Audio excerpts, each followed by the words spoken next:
this country is continuing to make progress in the fight against COVID.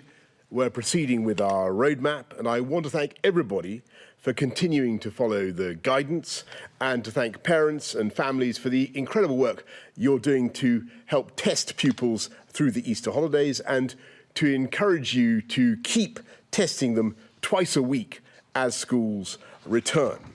And above all, I want to thank everybody involved in the outstanding vaccine rollout, especially those of you coming forwards in huge numbers, as you are. 19 out of 20 of those who have had a first dose are coming forward for a second, meaning that almost 1 in 5 adults have now had a second dose. And on first jabs, we've now vaccinated 33 million people, including 60% of the 45 to 49-year-olds. And we know that this vaccination programme is making a big difference. We know that it's helping to reduce suffering and save lives, potentially on a very big scale. But we don't yet know the full extent of the protection that we're building up, the exact strength of our defences.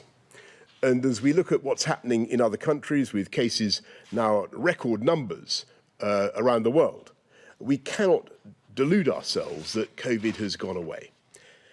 I see nothing in the data now that makes me think we are going to have to deviate in any way from the roadmap, cautious but irreversible, that we have set out.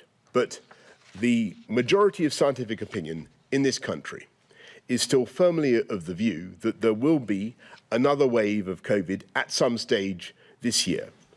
And so we must, as far as possible, learn to live with this disease as we live with other diseases. We'll be bolstering our defences with booster jabs this autumn. We'll be continuing with testing. And today I want to announce what we hope will be a further line of medical defence.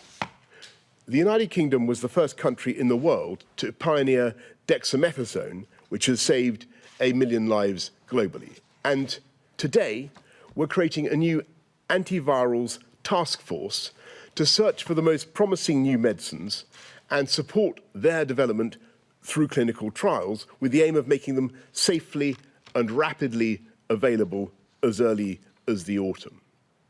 This means, for example, that if you test positive, there might be a tablet you could take at home to stop the virus in its tracks and significantly reduce the chance of infection turning into more severe disease.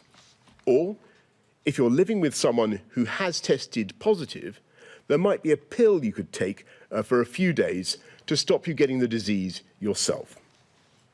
And by focusing on these antivirals, these new antivirals, we hope to lengthen the UK's lead in medicines and in life sciences, and to give ever greater confidence to the people of this country that we continue on our path towards freedom.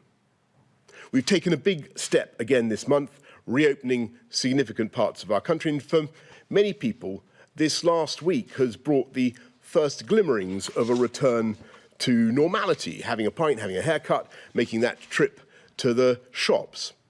Every day, science is helping us to get back towards normality, and I believe that antiviral treatments can play an important part.